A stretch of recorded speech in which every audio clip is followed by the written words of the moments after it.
Assalamualaikum warahmatullahi wabarakatuh. Hai adik-adik, apa khabar? Ustazah harap adik-adik berada dalam keadaan sihat hendaknya. InsyaAllah, hari ini kita akan belajar topik ibadah tahun 1 yang bertajuk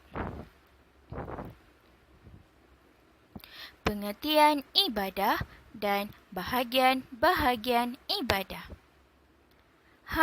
Apakah pengertian ibadah?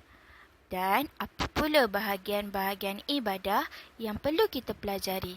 Baiklah adik-adik, tanpa membuang masa, marilah kita melihat di helaian sebelah tentang pengertian ibadah. Pengertian ibadah. Pengertian ibadah terbahagi kepada dua. Yang pertama, pengertian bahasa. Pengertian bahasa ialah merendahkan diri kepada Allah Subhanahu Wa Taala. Seterusnya ialah patuh kepada Allah Subhanahu Wa Taala. Seterusnya ialah taat kepada Allah Subhanahu Wa Taala. Baiklah adik-adik, pengertian ibadah daripada sudut bahasa, sekali lagi ustazah ulang, ialah merendahkan diri kepada Allah Subhanahu Wa Taala, patuh kepada Allah Subhanahu Wa Taala dan taat kepada Allah Subhanahu Wa Taala. Baiklah, mari kita lihat pengertian ibadah yang kedua, iaitu daripada sudut syarak ataupun istilah. Pengertian ibadah daripada sudut syarak ialah melaksanakan perintah Allah dan meninggalkan larangannya. Baiklah adik-adik, kita sudah mengetahui apakah yang dimaksudkan dengan ibadah. Sekarang, mari kita lihat pula bahagian-bahagian ibadah. Baiklah adik-adik, untuk pengetahuan adik-adik, ibadah terbahagi kepada dua bahagian. Ibadah terbahagi kepada dua bahagian. Yang pertama ialah ibadah umum, manakala yang kedua ialah ibadah khusus. Okeylah adik-adik, apakah yang dimaksudkan dengan ibadah umum dan apakah pula yang dimaksudkan dengan ibadah khusus? Okey, baiklah. Mari kita lihat maksud ibadah di sebelah. Maksud ibadah umum ialah pertama, melakukan segala perbuatan dan ucapan baik yang disukai oleh Allah. Kedua, ialah ibadah umum merupakan ibadah sunat. Apakah yang dimaksudkan dengan ibadah sunat?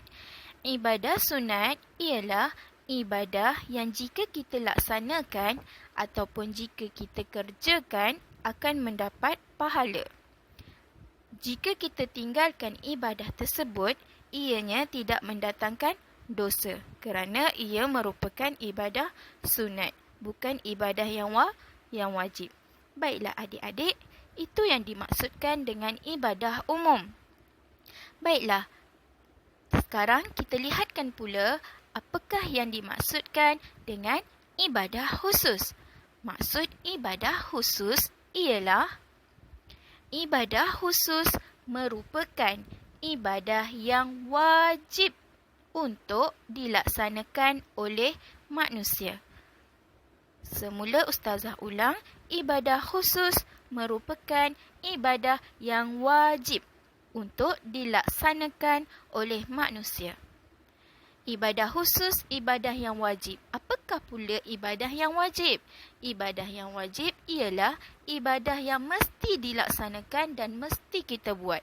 Jika kita tinggalkan, sama ada dengan sengaja ataupun tidak, ianya akan mendatangkan dosa. Berbeza dengan ibadah umum, iaitu ibadah sunat.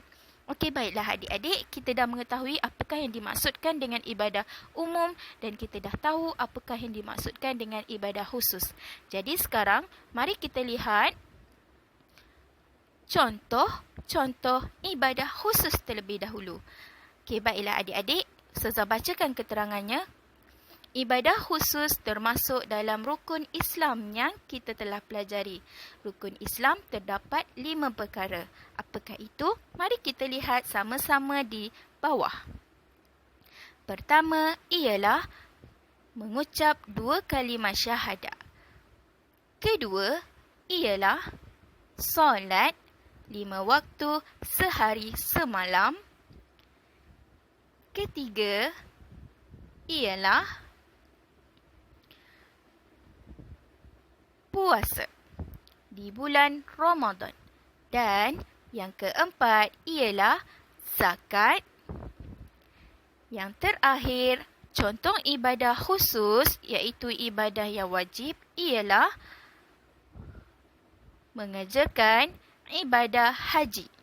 Baiklah adik-adik, kelima-lima contoh ibadah khusus ini tadi termasuk dalam rukun Islam dan kelima-limanya merupakan ibadah yang wajib dilaksanakan. Jika ditinggalkan secara sengaja ataupun tidak, ianya akan mendatangkan dosa. Baiklah adik-adik, kita dah mengetahui apakah contoh-contoh ibadah khusus. Sekarang, tibalah masanya untuk kita mengetahui pula apakah contoh-contoh ibadah umum, iaitu ibadah sunat. Baiklah adik-adik, mari kita lihat sama-sama di bawah. Yang pertama ialah tolong ibu bapa. Ini juga merupakan contoh ibadah sunat. Menolong ibu bapa. Yang kedua ialah bersenam, iaitu bersukan. Yang ketiga ialah bersedekah. Yang keempat ialah belajar. Selain daripada contoh-contoh ini, banyak lagi contoh-contoh lain, contoh-contoh ibadah sunat yang lain yang merupakan ibadah umum. Baiklah adik-adik, mari kita lihat contoh di sebelah. Contoh ibadah umum pertama tadi ialah menolong ibu ayah. Tidak kisahlah sama ada kita menolong mereka mencuci kereta, membasuh pinggan, mengemas rumah dan sebagainya. Itu merupakan ibadah sunat. Jika dilakukan, ianya mendatangkan pahala. Dan jika tidak dilakukan, ianya tidak mendatangkan dosa. Kira katanya ibadah umum ni ekstra pahala. Okey, yang kedua ialah bersenam. Bersukanlah adik-adik ya. Dengan bersukan, akal kita akan menjadi cerdas dan badan pun akan menjadi sihat. Bersenam atau bersukan merupakan ibadah sunat, iaitu ibadah umum. Ketiga ialah belajar. Baiklah adik-adik, belajar juga merupakan ibadah sunat, iaitu ibadah umum. Yang keempat ialah bersedekah. Bersedekah juga merupakan ibadah sunat dan jika dilakukan ianya mendatangkan pahala dan jika tidak ianya tidak mendatangkan dosa. Okey, baiklah adik-adik. Itu sahaja pembelajaran kita pada hari ini.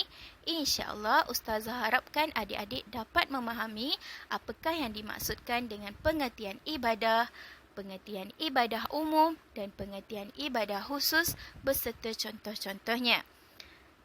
Itu sekian saja pembelajaran kita pada hari ini. Assalamualaikum warahmatullahi wabarakatuh. Terima kasih.